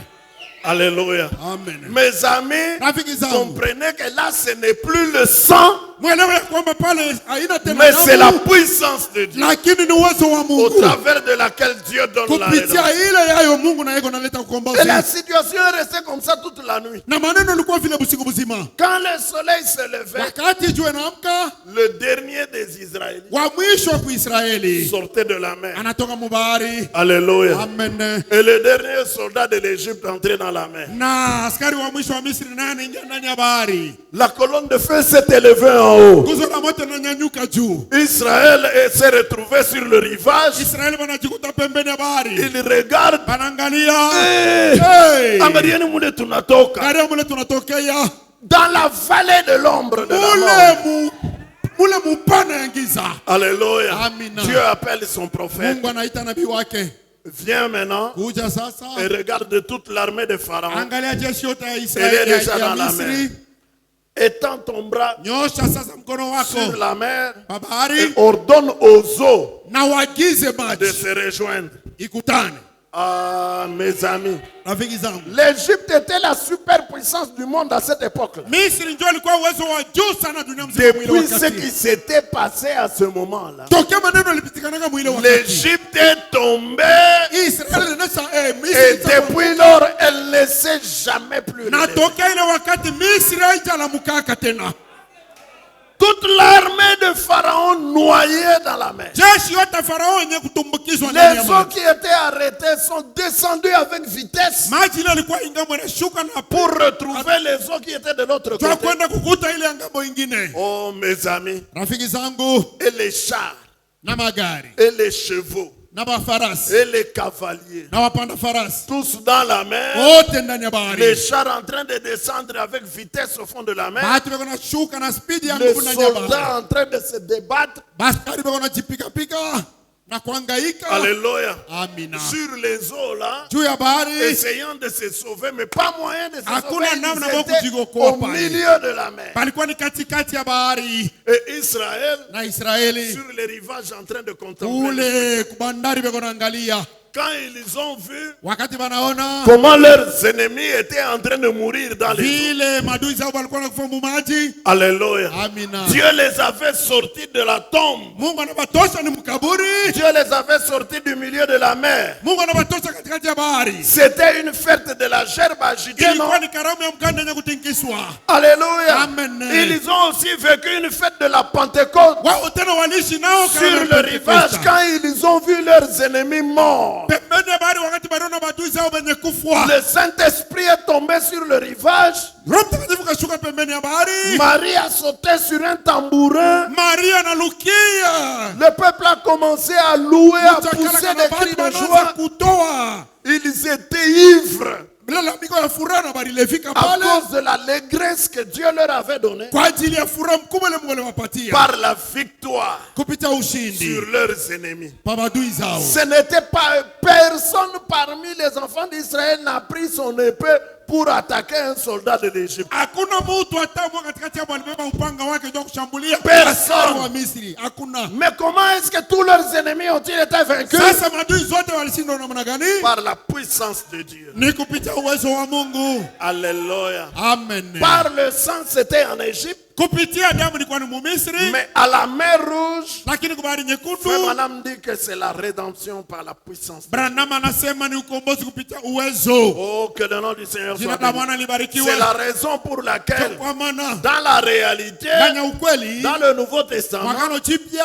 lorsque nous avons compris, wakati ile tulielewa, lorsque les gens ont compris que wakati ile watu walielewa ya quand kwamba Jésus est mort, pale Yesu il est alikufa, allé en enfer, alienda mwadeze, il a cassé la colonne vertébrale du anavunja diable. mkongo ya shetani. Alléluia. Amen. Frère Branham dit que tous vos ennemis sont vaincus. Branham anasema badui yenu pote banesha kushindwa. La résurrection de Jésus-Christ, Ufufuko wa Yesu Kristo, la fête de la gerbe agitée, karamu ya mkanda yenye kutikisa, montre que tous vos ennemis sont vaincus. inaonyesha kwamba badui Le zenu zote diable banesha est kushinda. vaincu. Shetani banamshinda. Alléluia. Les démons sont vaincus. Mandemono wanashindwa. L'enfer est vaincu. Adeza La anashindwa. tombe est vaincue. Kaburi Le inashindwa. séjour des morts est vaincu. Kazi ya wafu Les inashindwa. maladies sont vaincues. Paradisi, Les ténèbres sont vaincus. mawezo yote angiza inashindwa. Et Frère Branham dit que toutes ces choses-là sont sous vos pieds. Na ndugu Branham anasema vitu vyote vile viko chini ya miguu yenu. Je vous ai lu même le dimanche, Frère Branham disait l'enfer et la mort sont sous vos pieds. Niliwasomea siku ya Henga, Branham anasema lufu na adeza biko chini ya miguu yenu. Alléluia. C'est la raison pour laquelle, Ndio kwa maana voyant tous nos ennemis vaincus, benye kuona tuone badui yetu le wote vile Saint-Esprit est walisha kuanguka. descendu le jour de la Pentecôte Roho Mtakatifu alishuka siku ya et Pentekosta les gens sont devenus ivres, na watu wanalevika. en train de tituber. Beko na yumba Les yumba. gens ont dit, Watu wanasema ils ont bu le vin le matin. aba banakunywa mvinyo asubuhi. Pierre dit, Petro anasema ces gens n'ont pas bu le vin aba watu mnaona bakunywa mvinyo parce que c'est hapana. encore le matin, on ne boit pas la Kwa bière. le sababu matin. asubuhi bakunywake mvinyo hapana. Mais ça, Lakini c'est ce hii qui avait été promis ni ile ilikuwa yenye par kuahidiwa le prophète Joël. kupitia ya Dans Yoeli les nabii. derniers jours, dit Dieu, Anasema mu masiku ya mwisho Mungu anasema je répandrai mon esprit sur toute chair. tamwanga roho yangu pa kila mwili. Et le Saint-Esprit, Na Roho Mtakatifu c'est la puissance de Dieu. ni uwezo wa Mungu. Alléluia. Amen. Ce n'est pas le sang de Dieu, c'est la puissance de Dieu Aina damu ya Mungu ni uwezo wa Mungu. par laquelle Dieu donne la rédemption. Kupitia ile Mungu unaleta ukombozi. Il l'a fait par le sang au calvaire. Ku Kalvari alifanya kupitia damu. À la résurrection d'entre les morts. Kufufuka kutoka wafu. Alléluia. Amina. Il donne la rédemption par la puissance. Eko naleta ukombozi kupitia uwezo. Même le rassemblement sous les trompettes se fait par la puissance. Hata kusanisho chini ya mabaragumu kunafanyika kupitia uwezo. Ce n'est pas par la force d'un homme. Haina kupitia nguvu ya mtu. Ce n'est pas par un pouvoir politique. Haina kupitia uwezo wa siasa. Mais c'est par la puissance de Dieu. Na ni kwa uwezo wa Mungu. Même l'expiation. Hata ondoleo. Alléluia. Amina. Même l'expiation se fait par la puissance de Dieu. Hata ondoleo kunafanyika kupitia uwezo wa Mungu. Parce que, Kwa sababu, alléluia, amina, le Jésus qui paraîtra là, ule Yesu ataonekana. c'est dans sa puissance qu'il va apparaître. Ni ndani ya uwezo wake ataonekana. Alléluia. Amina. La Bible dit que Biblia inasema même la montagne des Oliviers va trembler. hata mlima wa mizeituni utatetemeka. Et il y aura un grand tremblement de Na terre. kutakuwa tetemeko ya nchi La mkubwa. montagne des Oliviers va se déchirer en deux. Mlima wa mizeituni utapasuka. Il va se tenir là-bas. Atasimama pale. Et Moïse et Élie vont leur dire, Na Musa na ile watawaambia kusema, tournez les regards vers celui que vous avez percé. mwangalie sasa ule mliuwaka. C'est lui le véritable agneau qui ôte les péchés du Yecho monde. kondoo wa kweli ule unaondesha dhambi ya Là, il n'y ulimwengu. aura pas besoin de sang, Pala kutakuwa hitaji ya damu hapana. mais ce sera la puissance de Dieu qui va manifester, faire descendre Jésus du ciel sur la Lakini terre. itakuwa ni uwezo wa Mungu ndio utashusha Yesu toka mbinguni unamleta kwa Même udongo. chez nous les gentils. Hata kusi watu wa mataifa. Frère Branham dit que, Ndio Branham anasema. alléluia. Amina. Frère Branham dit que Ndio Branham anasema. le message du septième ange, Ujumbe wa malaika wa il nous saba. fait sortir des traditions pentecôtistes Inatutosha mubisela kipentekosta. et il nous amène à la véritable expiation. Inatupeleka kuondolewa kweli. Christ lui-même, Kristo peke yake. personnifié dans sa Mwenye parole, kujifanya mwili ndani ya et neno fait lake. chair parmi Na nous. anavua mwili katikati yetu. Est-ce que ça c'est le sang? Eti ile ni Non, damu. non, ce sont les pentecôtistes qui produisent l'huile dans les mains Ni et le sang dans les wapentekosta mains. ndio wanatoa madamu Mais Branham, mikono, lui, lakini Branham yeye Il manifeste Christ au travers de sa vie. eko namuonesha Kristo wazi kupita maisha Et yake. cela ne se fait pas par le sang, ça se fait par la puissance de Dieu. Na ile mambo ifanyike kupitia damu kunafanyika kupitia C'est la uwezo. grande colonne de feu incarnée dans un homme. Ni nguzo la moto mkuu wenye kuikala Et ndani ça, ya c'est la mtu. puissance de Dieu. Na ile ni uwezo wa Mungu. Alléluia. Amen. La rédemption par la puissance. Ukombozi kupitia uwezo. À la dernière fête, Kukaramu ya mwisho, à la dernière fête, Dieu donne la rédemption par la joie. karamu ya mwisho Mungu analeta ukombozi kupitia furaha. C'est Frère Branham qui nous a prêché ça. Ni ndugu Branham ndio alituhubiri. La rédemption dans la totalité, dans la joie. Ukombozi katika utele yake yote Oh là ndani là, ya il est furaha. déjà 18h30. Alléluia. Amen. Lorsque vous devenez un chrétien, Wakati ile unakuya Mkristo, comme je le disais le dimanche, vile nilikuwa naisema siku ya yenga, la vie chrétienne n'est pas une vie mélancolique. maisha ya Kristo haina maisha ya bilio ya mateso, Ce n'est pas une vie de tristesse. haina maisha ya huzuni, C'est une vie de la joie. ni maisha ya furaha. Il y a la joie Una furaha à cause de ce que Dieu fait dans nos vies. kwa ajili ya vile Mungu anafanya ndani ya maisha yetu. S'il y a un homme qui est toujours content, c'est un chrétien. Kama kunekalaka mtu leko na furaha wakati yote ni Mkristo. La rédemption dans la joie. Ukombozi katika furaha. Amen. Amina. Lorsque cela s'est accompli Wakati ile neno dans le litimizwa, voyage d'Israël, musafara ya Israeli, la tristesse était entrée dans le camp. huzuni lingia ndani ya kambi. La tristesse, ça, Shalom Temple, c'est un agent du diable. Huzuni, sikitiko, sarsalomu, hekalu, Si huzuni ni vous sentez comme mfanyakazi si wa la shetani. tristesse veut venir dans votre cœur, Fukushayo. Kama unaona huzuni inaingia moyo wako, fukuza. Alléluia. Amen. C'est un avant-coureur, un messager de Satan. Ni mjumbe anatangaza habari ya shetani. La tristesse. Huzuni. Peu importe les situations qui arrivent, ne laissez jamais cela vous emmener dans la tristesse. Hata kama ni maneno gani nakufikia mu maisha, ushikaya chake kupeleke kwa huzuni. La Bible dit, soyez toujours joyeux. Biblia inasema muwe kila mara paka na furaha. Réjouissez-vous toujours. Mufurahi paka. Je le répète, réjouissez-vous. Nasema tena mufurahi.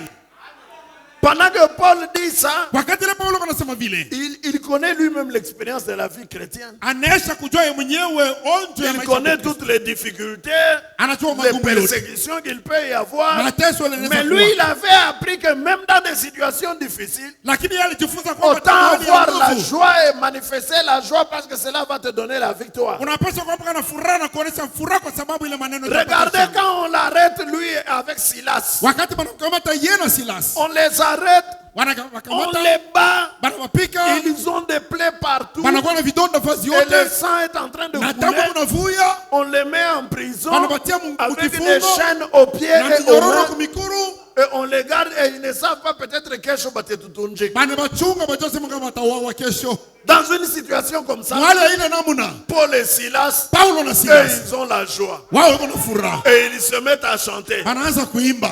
Alléluia. Amina. J'ai dû aimer un pécheur comme moi. Ils sont en train de chanter. Beko naimba, La Bible dit que Biblia inasema ya kwamba pendant qu'ils chantaient les louanges de Dieu, wakati walikuwa naimba sifa ya Mungu, Alléluia, Amina, au milieu de la nuit, katikati ya usiku Dieu a provoqué un tremblement de terre. Mungu anaanza tetemeko ya nchi, La prison a tremblé. gereza inaanza tetemeko, Et puis, kisha toutes les chaînes qu'on avait mis à leurs mains, à leurs pieds, minyororo yote balitia kumiguu na kumikono ça yabo s'est cassé, c'est tombé. inakatika, hiyo yenye inaanguka Le chini. geôlier a regardé. Mulinzi Oh, anaangalia, bantu bote banakimbia. oh, banakimbia. Comme dans le principe de la justice, Mumakanuni ya waki on te donne la garde d'un prisonnier. banakupatia mtu wa kuchunga S'il mfungwa. fuit, Kama ule mfungwa tu anakimbia, vas prendre sa wewe place. utabeba fazi yake. Alors il s'est dit, ah bantu balitafuta peut-être kubaua kesho, hivi wanakimbia. Donc demain, je vais mourir. Mie njo walufu kesho. Alors, Mr. Chunga baniuwe kesho, hapana mimi mwenye niuwe deja. Amen. Il prend l'épée pour se couper la tête. Mchungaji anabeba upanga ndio kata kichwa Paul yake. lui dit, ne te Paulo fais pas de anasema mal. hapana kujiua. Le Tuko chrétien, hapo. c'est un homme terrible. Hein? Wakristo ni watu Le wazee. chrétien, c'est un homme terrible. Bana mufunga mu prison, au lieu ya kukimbia, non, lui dit, je suis là. Niko hapo. Amina. Ne te fais pas du mal, nous sommes là. Hapana kujifanya mabaya, ni tuko hapo. Alléluia. Le geôlier vient en train de trembler. Mchungaji huyu anakuwa anatetemeka. En tout cas, vous êtes des hommes terribles. Mwe mko bantu ya ajabu. Qu'est-ce qui s'est passé? Ni nini Ce inapitikana? sont vos chants-là Ni ile mimbo yenu ile. qui ont fait trembler la prison Tena tetemesha et qui kifungo. ont coupé les chaînes. Na kukata minyororo. Ah, moi aussi, je veux être comme vous. Mimi na mimi napenda nimfuane. Qu'est-ce que je dois faire? Tafanya kwa nini? Paul lui dit, Paulo anamwambia, crois au Seigneur Jésus amini Bwana Yesu et tu Kristo, seras sauvé, toi et toute ta famille. utaokolewa wewe na jamaa yako La nzima. joie, mes amis, Furaha rafiki la zangu. joie coupe les chaînes. Furaha kunakata La joie minyororo. brise les chaînes. Furaha du diable. kunavunja minyororo. La joie ouvre les portes des prisons. Furaha kunafungula milango ya kifungo. Amina. C'est pourquoi il dit réjouissez-vous Ndio kwa toujours. maana anasema mufurahi Il paka. connaît le secret qui est dans la joie. Anajua siri yenye kuwa ndani ya furaha. Néhémie a dit le dimanche, Nehemia alisema siku ya yenga, ne vous affligez pas. msihuzunike. La joie de l'Éternel sera votre force. Furaha ya Bwana itakuwa nguvu yenu.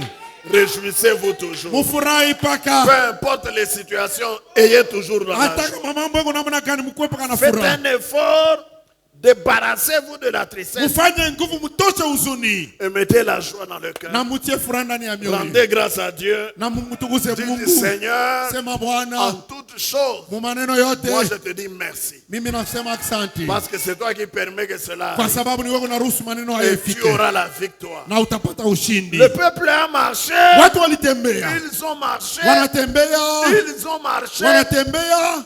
Et Moïse ne fait qu'aller de l'avant. Ashishimami ata. Musa anasonga mpaka mbele bila kusimama. Moïse ye batoto yake basha kukomea. Ce sont déjà des grands garçons baba yao. Banesa kwa baba yabo. Nous avons des petits enfants. Si tuingani na tutoto tudogo. Babibi yetu beko na mamimba, bengine beko na babebe. Il ne tient pas compte de ça. Asiangalie ile mambo. Ule ya kutembea munashimama hako bantu banapumzika epi munatembea. Tangu walianza kwenda. Et puis il n'y a même pas de l'eau à boire. Kisha kuna maji ya kunywa.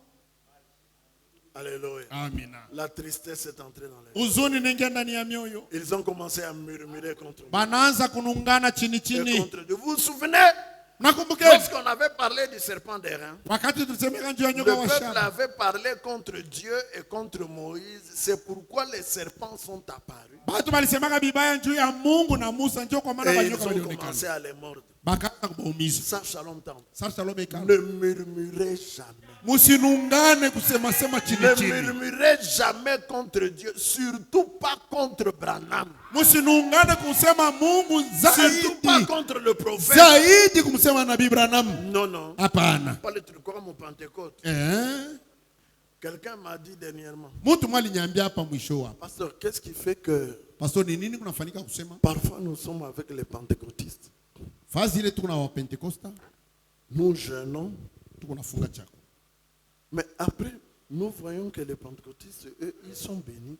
Na kisha tuko naona kusema wa Pentecosta wao wanabarikiwa, Mais nous, Dieu ne fait rien pour nous. lakini si Mungu ana kile unafanya. Je lui ai dit non, Mimi namwambia, ça ce n'est pas mon expérience en moi. ili haina onjo, mimi naonja. Moi, je sais que chaque fois que j'ai eu un problème Mimi najua kusema kila mara nikipate mambo et que j'ai jeûné et prié, na nikifunga chakula na kuomba, Dieu m'a répondu. Mungu atikalaga na nijibu. Peut-être pas au moment même où je suis en train de jeûner, mais quelque temps après. Je lui ai même donné un exemple. Mara nyingine haina mwile wakati mimi kuna omba na kufunga, mara nyingine kisha pala atanijibu. Alléluia. Amina. Ne murmurez jamais contre la voie dans laquelle Dieu est en train de nous faire marcher. Musinunganie chini kupitia ile Ne njia Mungu murmurez anatutembeza. jamais contre le message de l'heure, Musinungane juu ya ujumbe wa wakati. contre le prophète ou bien contre Dieu. Musinungane juu ya nabii au juu ya Mungu. Peu importe ce qui arrive, Hata kama ni maneno gani nafika, soyez seulement sûr que tu es en train de marcher uwe tu na hakikisho kusema kuna tembea avec les deux pieds dans le message de l'heure. na miguu yote mbili ndani ya ujumbe wa Si wakati. c'est cela, Kama iko vile, alors les autres choses, jette-les de côté. maneno yote ingine tupa nyuma. Je te dis que Dieu prendra soin de toutes les situations. Na kuambia kusema Mungu atakulinda na kukukinga mu mambo yote. Absolument. Hakika Et kweli. ils ont commencé à murmurer. Bakaanza kusema chini chini. Moïse. Musa, Finalement, c'est quoi ça? mwisho yote ni nini? Tu vois maintenant ce qui Unaona arrive. sasa vile vinatufikia. Moïse est allé vers Dieu. Musa anamwendea Mungu. Seigneur, Bwana, qu'est-ce que je vais faire? tafanya hapa nini sasa? Regarde comment les gens, ils sont pressés par la soif. C'est vrai, ils ont soif. Tunatembea kipande mrefu sana. Or, Moïse, lui, il ne faisait que suivre la colonne de feu. Ye Musa lwake alikuwa anafuata ni nguzo la moto. Ce n'était pas de lui-même. Haikuwa kwake peke yake, hapana. Il commence la marche. Bushuku Bunengia, il ne s'arrête pas. Il ne fait que Asisimame marcher. beko paka na Ce n'était kwenda. pas de lui-même. Il était en train de suivre. Aina la ye colonne. mwenye alikuwa anatembea, alikuwa anafuata nguzo Tant la que la moto. colonne de feu avançait, lui aussi il avançait. Wakati wote nguzo la moto ilikuwa nasonga mbele, yeye naye alikuwa C'est anatembea. là où elle s'arrêtait que lui aussi s'arrêtait. Pale nguzo itasimamia na yeye anasimama. Et le peuple n'avait pas de l'eau. Na batu wamekuwa na maji ya kunywa. Mes amis, Rafiki zangu, ils ont laissé cette circonstance-là, banaacha ile maneno, oubliant tous les miracles que Dieu avait fait. bakisabwe miujiza na mishangao yote ile Ils ont Mungu laissé alifanya. cette chose-là faire entrer la tristesse dans leur cœur. Banaacha ile kitu kinaingisha huzuni ndani ya mioyo. Ils ont commencé à pleurer Bakaanza kulia et à murmurer dans leur maison. na kusema chini chini mu manyumba. Alléluia. Amina. So, Madame dit que Ndugu Branham anasema c'est ça la chose même qui les a mis en difficulté. cho C'est à kitu cause de kinye leur kile murmure. kilibengisha mu matatizo jwa ile maungano yabo. Alléluia. Amen. Dieu vient alors dire à son prophète, Mungu anakuwa kumwambia nabii wake, lève-toi, simama, appelle les anciens d'Israël. ita wazee wa Israeli, Prends le bâton avec lequel tu as frappé la mer. beba bakora ilo lipasua nayo bahari. Amen. Amina. Regarde derrière. Là. Galia nyuma, Tu verras qu'il y a un rocher utaona kwamba kuna mwamba qui marche derrière vous ile ilianza kumifuata depuis le pays d'Égypte. tokea mwinti ya Misri. Je pense que Moïse lui-même était surpris. Na wazia Musa mwenye alisituka, Il y a une pierre qui nous suit. kuna jiwe Il moja linatufuata. regarde, Anaangalia le rocher était là. mwamba yenye kusimama pale. Alléluia. Amina. Dieu lui dit, Mungu anamwambia, prends ton bâton. beba bakora yako, Moi, mie je vais me Alléluia. tenir sur le rocher. tasimama juu ya ile mwamba. Alors toi, avance vers le rocher et frappe le rocher. Sasa wewe uende kumwamba na uipige mwamba. Le rocher donnera de l'eau. Mwamba ile itamipatia maji. Mes amis, Rafiki, Dieu fait des choses étranges. Mungu anafanya vitu vya kushangaika. Frère Branham dit que la chose qui est la plus sèche, Branham sur anasema la- kama c'est une kunekalaka pierre. kitu kya Jiwe. kukauka kikavu ni jiwe. comment est-ce que d'une pierre peut sortir de l'eau? Namna gani mujiwe jenye kukauka itatosha maji? Moïse prend le bâton, Musa anabeba bakora. il appelle tous les 70 anciens d'Israël. Anaita wazee wote 70 wa Israeli. Venez avec moi. Kujeni munifuate. Ils arrivent devant le rocher. Wanafika mbele ya mwamba. Moïse prend le bâton, Musa anabeba bakora, anapika il mumwamba, frappe le rocher. anapika mwamba. Là où il avait frappé, Fazi la ripika, une cavité s'ouvre panapasuka ntundu et l'eau commence à jaillir. na maji inaanza kuvuya. Frère Branham dit que Branham anasema l'eau ne sortait pas comme à un robinet. maji haikuwa inatoka saa kumpopi ya Regideso, C'était un hapana. torrent puissant Ilikuwa ni mtoni mkubwa unatoka ndani ya qui mwamba. sortait de ce rocher-là. Iko natoka mule mwamba Et il a coulé na ilivuya pendant des heures et toute la nuit. masaa usiku wote mzima. Ça a créé, c'est pourquoi Israël dit que Jéhovah est capable de créer un fleuve dans le désert. Ndio kwa maana Israeli wanasema ya kwamba Mungu ako na uwezo wa kuweka C'est à kuumba partir de mtoni cet mchanga. événement. Ni kutokea pa ile mambo L'eau a coulé comme un grand fleuve maji lemuka sa mtoni mkubwa, qui coulait avec impétuosité comme le Lualaba ici. ilikuwa natembea na kuvuya nguvu sana sa mtoni wa Et Lualaba. les hommes et les femmes se sont tenus au bord du fleuve en train Wanaume de na boire wanawake de l'eau wanasimama pembeni ya mtoni et kunywa en train maji de se réjouir. na kufurahi Ils ont récupéré la na joie. wanapata tena furaha. Dieu était en train de faire des miracles au Mungu milieu alikuwa d'eux. anafanya ni miujiza pale na mishangao. Mes amis, Rafiki zangu, peu importe la situation difficile dans laquelle tu peux être, hata kama kumu mambo ya nguvu ya namna gani, sache que derrière toi, il y a un rocher qui marche. jua kusema nyuma yako kuko mwamba, Il y a un rocher qui marche derrière toi. kuko mwamba mwego na Et kufuata. ce rocher-là, c'était Christ lui-même. Na ile mwamba ilikuwa ni Kristo Et peke c'est que yake. Paul dit donc. Quand Moïse a frappé le rocher, il avait frappé Christ lui. Pale Musa alipiga mwamba, alimupiga ni Kristo mwenyewe. Et c'est lui qui a fait couler les eaux. Na ni yeye ndio alivuisha maji. Les eaux de la vie Maji ya uzima. qui ont redonné la joie au peuple. Ile ilipatia tena watu furaha. Lorsqu'ils ont bu de l'eau, Wakati ile wanakunywa ils maji, se sont mis à se réjouir. wakaanza kufurahi. Les enfants ont commencé à courir Watoto wanaanza et ils se kucheza. sont mis à danser. Wanaanza kucheza. Là, c'était la rédemption dans la joie. Pale ilikuwa ni ukombozi kupitia Frère furaha. Branham dit que Branham quand anasema tu deviens chrétien, wakati unakuwa Mkristo, Dieu te donne la joie. Mungu atakupatia furaha. Alléluia. Amina. Tu as la joie dans le cœur. Unapaswa kuwa na furaha ndani ya moyo. Le chrétien, un vrai chrétien, Mkristo wa bia kweli c'est pas quelqu'un que vous trouvez toujours triste. Là. ana mtu lotakuta paka na huzuni saa yote. Il y a quelque chose qui ne va pas. Kuko kitu makendeke. Alléluia. Comme je le disais le dimanche, non, minjo hivi mimi nekalaka ni insula ya kaji. Parce que unaona haifai kama mbele ya bibi yako kuna cheka cheka sayo. Tu ne ris pas devant ta femme, sasa unacheka mbele ya nani? Wewe unacheka kumbele ya banani? Quand tu arrives au travail, tu vois la secrétaire de votre bureau. Ukivie mkazi unaona secrétaire njoo unafungula mkinwa unacheka. Tu arrives à la maison sous la cage. Unafika kwa nyumba ni sura ya kazi. Les chrétiens ont la joie. Ba Kristo banakalaka na furaha. Alléluia. Amen. Réjouissez-vous toujours. Mufurahi paka. Paul dit, je le répète, réjouissez-vous. Paulo anasema tena mufurahi. Qu'est-ce qui se passe?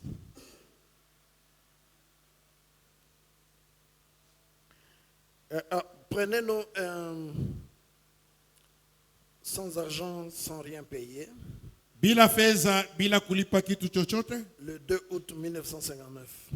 Ya siku ya pili mwezi wa 8 mwaka 1959. C'est pas pourquoi ma tablette ici ne s'ouvre pas. Sans argent, sans rien payer. Bila fedha au kulipa chochote. Allons un peu. Vous avez ça? Allons un peu à 73. Kifungu 73.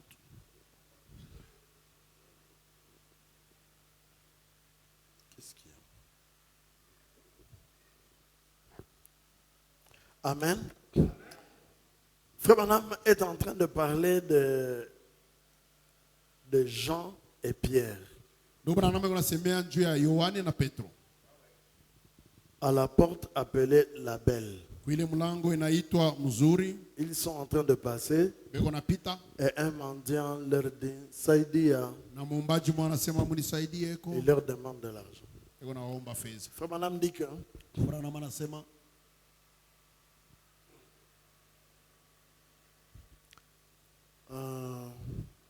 revenons un peu à 72.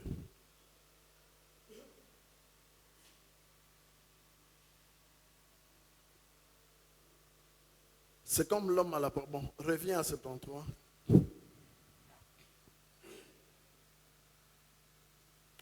Je pense que cet homme s'était dit quelque chose comme na wazio le mtu alisemaka kitu saa 74.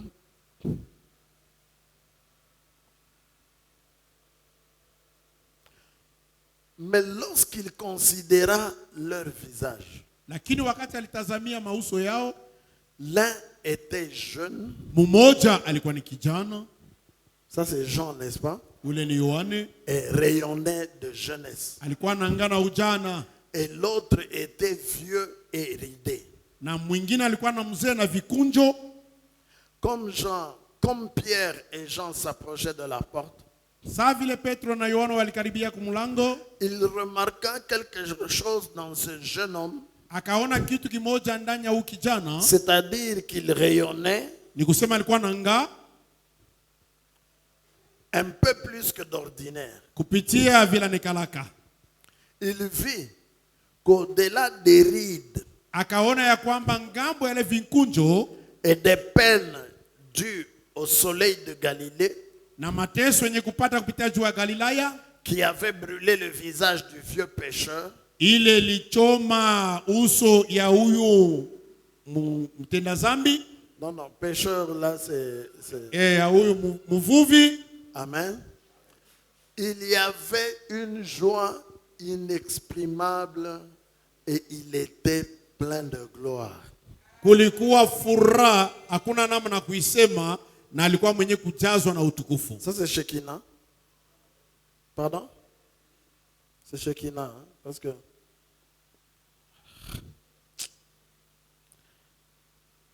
dans VGR, il est écrit Mlava de Dieu que banandika, quand il les a regardés, wakati alibangalia il a vu dans ce vieux pécheur, akaona ndani ya ule mzee mvuvi, au-delà des rides kutosha kwa vinkunjo et des soucis de la vie créés par le soleil de na Galilée, qui avait sikitiko ya brûlé, maisha ile jua limuletea, il a vu une joie ineffable et glorieuse. akaona furaha ya nguvu sana na utukufu, Une joie qu'on ne peut pas, alléluia, qu'on ne peut pas détruire. ile furaha aweza kumtosha. Vous regardez un homme comme ça, vous voyez seulement qu'à l'intérieur, même s'il a des rides, Unaangalia mtu ataka mbona na vinkunjo kumacho, mais lakini tu le regardes, tu vois qu'à l'intérieur de lui, unamwangalia unaona kusema ndani yake. amen. Amina.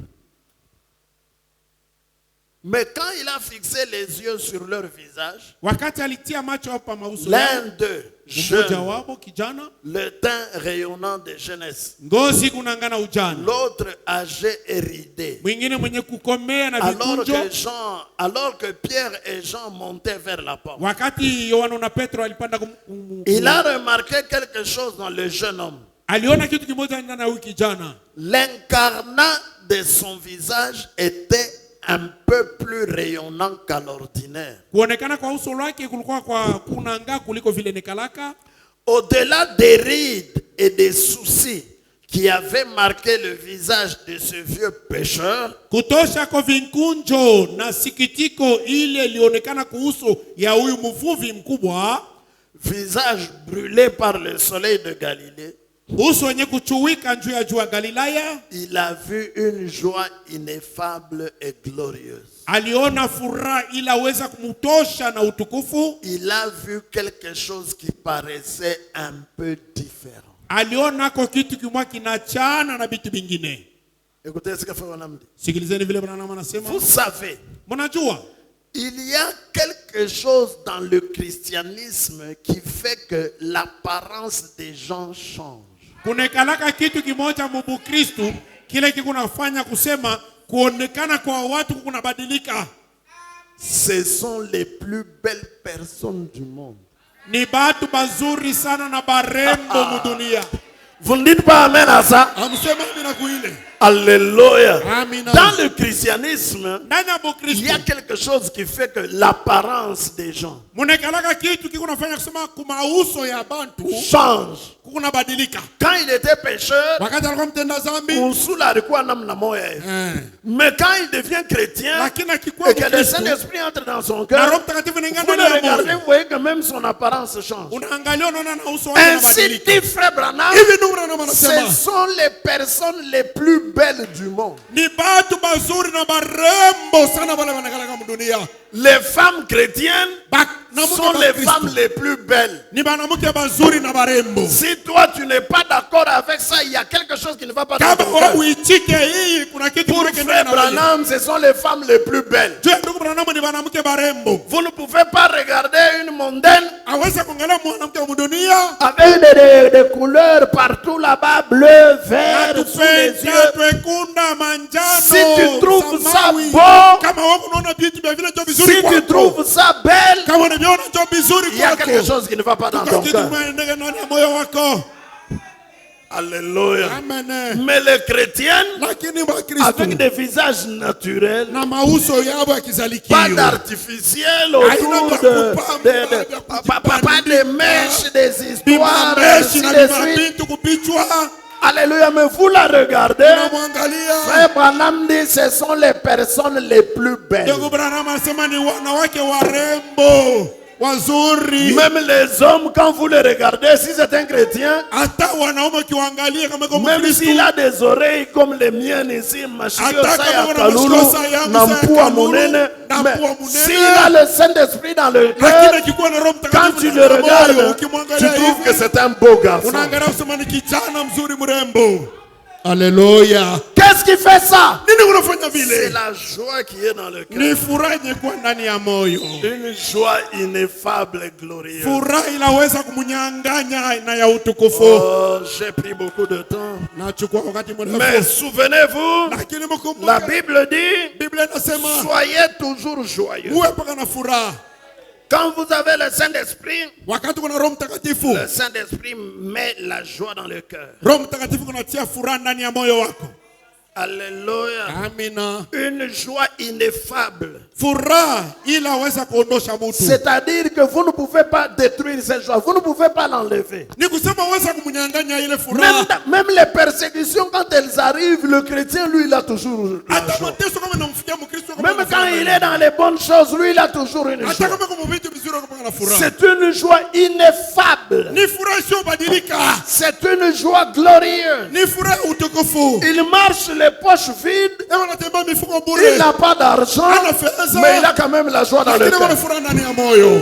Il a passé la nuit affamé, ils n'ont pas à manger à la maison. Alilala na Mais njaa na chakula kwa tu le nyumba. rencontres le Lakini matin. unamkuta asubuhi. Bonjour sœur, Jambo dada. bonjour frère. Jambo Il te ndugu. répond avec sourire. Eko na kujibu na Et tu furaha. regardes sur son visage, il y a la joie. Eko na La furaha. joie de l'Éternel est votre force. Furaha ya Bwana ni nguvu yenu. Dieu donne la rédemption par la joie. Mungu analeta ukombozi kupita. Alléluia. Amen. Pourquoi le Saint-Esprit a-t-il été donné? Juu ya nini Roho Mtakatifu alipewa? La traduction de VGR. Utafsiri ya la Le voix de 17 Dieu. décembre 1959, oh là là. Il est déjà 19h, je vais arrêter. On va continuer le dimanche. Je lis quand même cette idée. Pourquoi le Saint-Esprit a-t-il été donné? Juu ya nini Roho Mtakatifu alipewa? Le 17 décembre 59. Dans ma tablette ici, c'est la traduction de VGR. Pachombo yangu ni utafsiri ya la voix de Dieu. À 139, le saint prophète dit, Nabii mtakatifu anasema hivi. et puis aussi, Kisha tena vous pouvez être rempli du Saint-Esprit. unaweza kujazwa na Roho Mtakatifu. Amen. Amen. C'est Frère Branham qui dit Amen. J'espère que vous l'êtes. Et si vous ne l'êtes pas, j'espère que vous allez être remplis. Et si vous êtes remplis du Saint-Esprit, qu'est-ce que vous avez? Vous avez la puissance. Alléluia. Vous voyez que la fête de la Pentecôte, c'est la puissance de Dieu qui descend dans le croyant. Vous avez la puissance. Vous avez l'amour. Vous avez la paix. Je vous donnerai ma paix. Je ne vous donne pas comme le monde donne. Vous avez la paix. Vous êtes scellés. Vous avez un signe. Amen. Vous avez le repos. Vous avez une joie ineffable et glorieuse. Vous êtes ancrés. Oh là là. Oh là là. Voilà ce que vous êtes avec le Saint-Esprit. Et le prophète continue. Quand vous recevez le Saint-Esprit, il y a de la joie dans le cœur. Peu importe les situations dans lesquelles on passe, peu importe la condition de la vie, mais là dans le cœur, vous avez une joie. Cette joie-là, elle est ineffable, c'est-à-dire il n'y a rien qui peut détruire cette joie. Et c'est une joie glorieuse. La Bible dit, le prophète dit, c'est ça que vous avez quand vous avez le Saint-Esprit. Alléluia. Et si vous avez le Saint-Esprit, ce soir, vous savez, moi quand je le dis là, je le dis à cause de l'expérience que moi j'ai faite. Alléluia. Je sais que quand quelqu'un reçoit le Saint-Esprit, il y a une joie. Une joie ineffable dans le cœur. Et vous marchez dans la joie. Alléluia. Vous pouvez être l'homme le plus pauvre de la terre, mais avec beaucoup de joie dans le cœur. Vous marchez à pied pendant que les autres qui roulent dans des voitures passent à côté de vous, remplis de soucis et de problèmes et de tristesse. Toi, tu es à pied en train de marcher avec la poussière aux chaussures, mais avec une grande joie dans le cœur. La joie du salut, la joie que donne le Saint-Esprit, la joie qui donne la rédemption. Alléluia. Que le nom du Seigneur soit béni. Que Dieu vous bénisse. Je m'arrête par ici. Mettons-nous debout, on va adorer le Seigneur. Alléluia. Oh, merci Seigneur. Chantons un peu. Tout c'est fou Jéhovah. Alléluia. C'est quel numéro encore? Pardon? 188.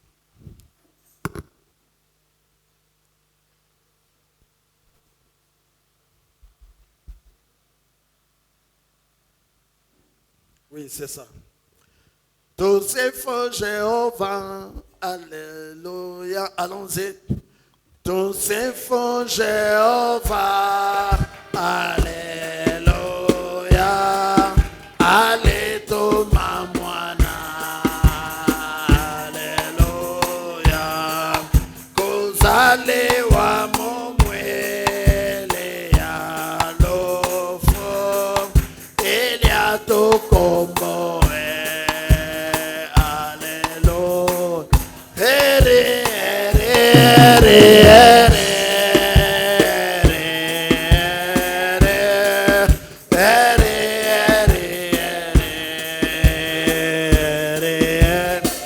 Fora, fora, fora, fora, fora, fora, fora.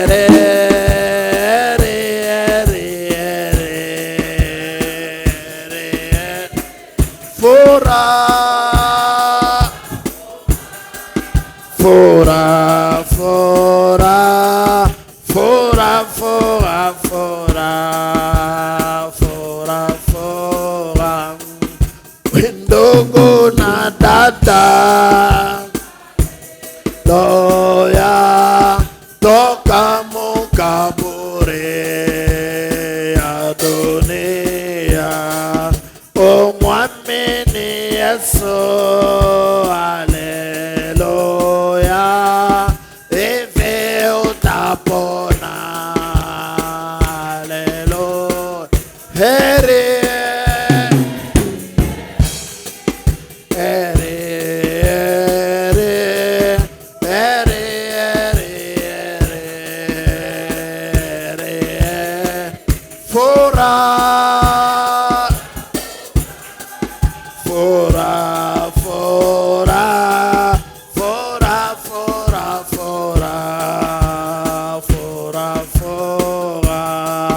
Panzea ile pasuka muhekalo kwanza yolo na chini haleluya na hivi twendeni wote tuingieni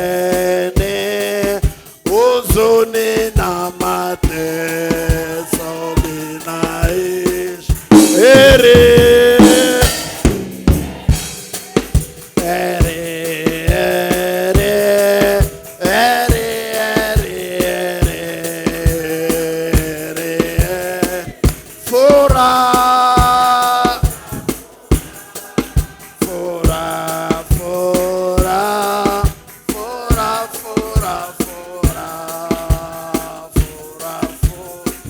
Élevons nos voix et nos mains. Tupaze masauti na tunyanyue mikono Adorons tous yetu. le Seigneur Jésus. Tumwabudu sisi wote Bwana Yesu Kristo. Dites-lui merci Seigneur pour la rédemption par la joie. Umwambia kusema Bwana, Merci pour la rédemption par la joie. aksanti njoo ukombozi kupitia furaha. Mets la joie dans mon cœur, Seigneur. Tia furaha ndani ya moyo wangu Et Bwana. au travers de cette joie, Na kupitia ile furaha rends, Seigneur, la rédemption totale et complète dans mon cœur. kuisha ukombozi Je mutele yayo veux nimekwendea être na totalement racheté. napenda nikombolewe mimi wote. Enlève la tristesse. Tosha huzuni, Enlève les chagrins. tosha uchungu, Enlève la mélancolie. tosha Donne huzuni, la joie, Seigneur. unipatie furaha La Bwana. joie comme toi seul peux donner. Furaha vile unaweza kuileta. Fais que cette joie-là change même mon apparence. Fanya kusema ile furaha ibadilisha hata kuonekana kwa uso wangu. Ton prophète dit qu'il y a quelque chose dans le christianisme qui fait que même l'apparence des gens change. Nabii anasema kuna kitu kimoja ndani ya Bukristo kile kinafanya kusema hata uso ya Bakristo kunabadilika. Accorde-le-moi, Seigneur. Bwana uyatende. Élevons nos voix et nos mains. Tupaze masauti na tunyanyue Prions mikono Dieu tous yetu. ensemble. Tumuombe Mungu sisi wote pamoja. Allons-y. Tuombeni.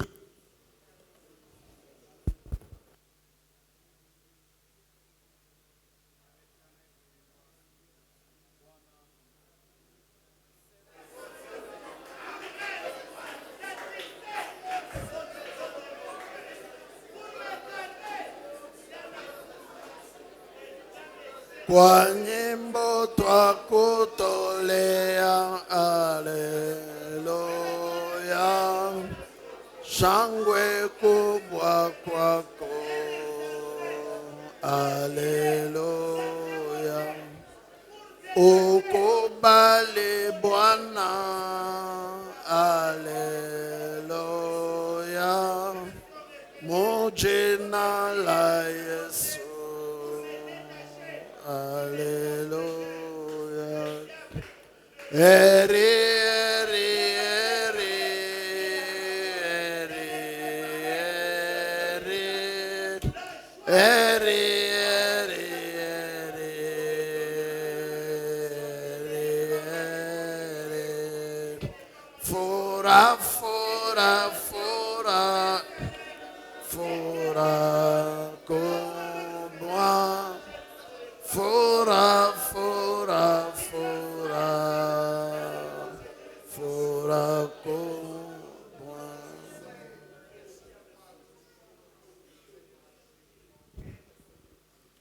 Baba na Mungu wetu, hivi tunafika kumwisho ya ibada yetu ya jioni ya leo.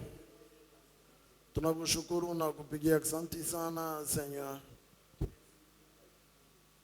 juu ya vyote vile vilitendeka mahali hapa, juu ya kukuabudu wewe, et surtout juu ya sehemu ya neno lako ili unabariki nayo manafsi zetu Seigneur.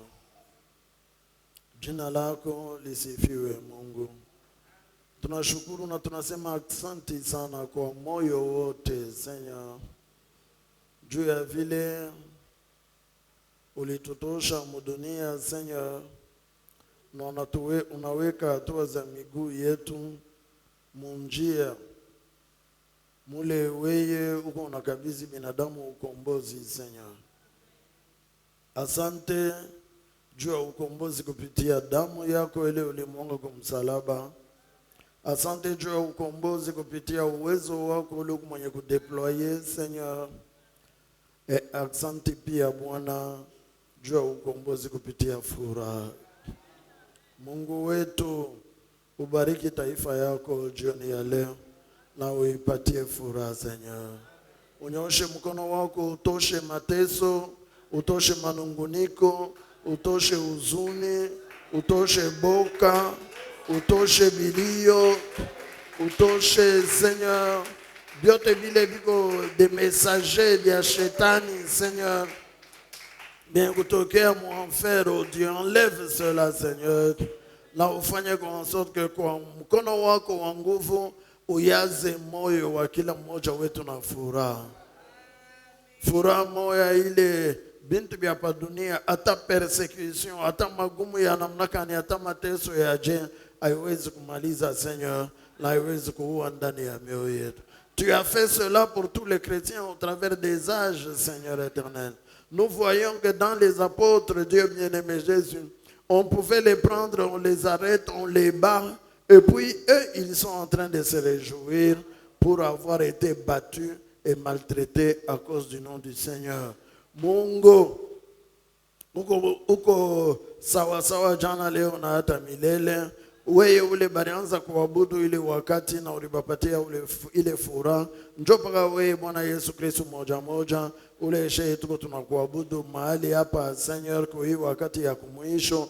Je te prie Seigneur éternel de remplir Seigneur Jésus les cœurs de chaque homme et de chaque femme de la joie Seigneur Jésus. Accepte qu'il en soit ainsi. Une joie ineffable et glorieuse. Il est fura, il est nabi wako anasema ya kwamba ça change même l'apparence des gens. Fait que Seigneur, il en soit ainsi pour moi, pour mon frère, pour ma soeur, que cette joie ineffable que tu mets dans le cœur puisse changer même l'apparence, Seigneur éternel. Et à cause de cette joie-là, Seigneur Jésus, toi, Seigneur, tu sois amené à trouver plaisir, Seigneur éternel, à opérer des signes, des miracles et des grands prodiges. Mumaisha ya kila mmoja wetu Bwana. Upewe sifa Mungu wa Branham. Comme nous rentrons chez nous, Seigneur Jésus, nous retournons avec de la joie, Seigneur.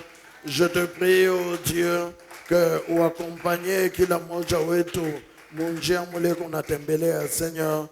Que ta bonne main ne se retire pas de dessus chacun d'entre nous. Fais-nous arriver, Seigneur, dans nos maisons en paix et donne-nous la tranquillité et la joie tout au long de cette soirée. Comme enlèvement a itendeke, ou tu ramener mahali hapa dimanche asubuhi pour que nous venions encore t'adorer, Seigneur. Nous te demandons tout ceci au nom du Seigneur Jésus-Christ. Amen.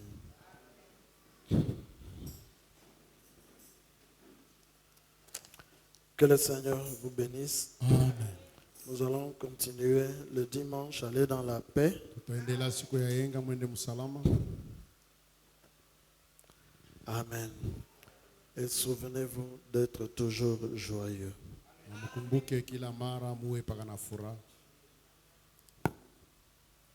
Chantons seulement numéro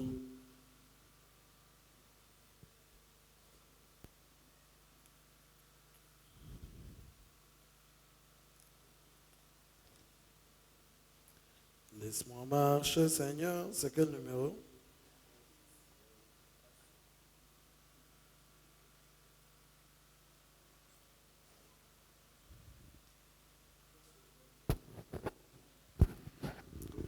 Laisse-moi marcher, Seigneur, par où tu es passé.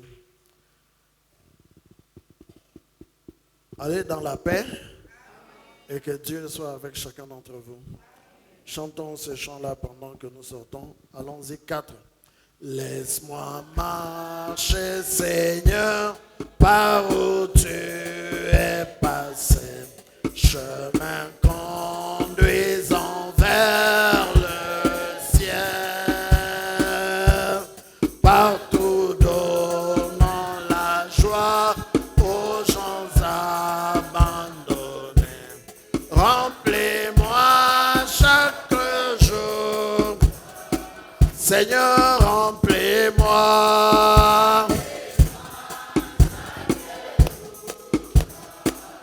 d'amour divin comme je marche avec la colombe. Laisse-moi marcher toujours avec chant et sourire. Remplis-moi, Jésus, remplis-moi.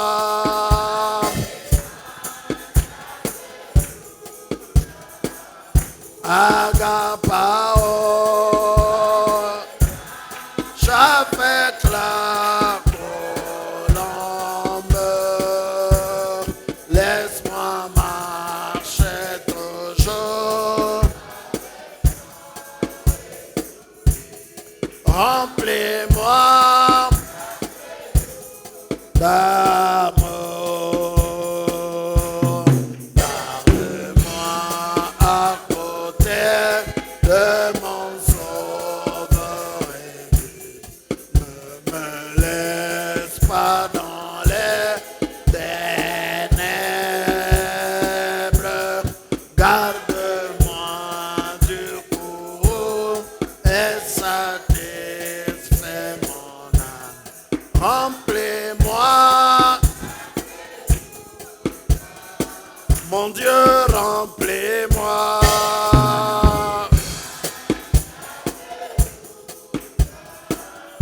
D'amour divin avec la colombe. Laisse-moi marcher toujours. Remplis-moi chaque jour d'amour. Bientôt fini la course, la fin de mon voyage. J'habiterai au ciel chez moi. Que je chante roi béni sur ma route vers la vie. Remplis-moi chaque jour. Jésus, remplis-moi.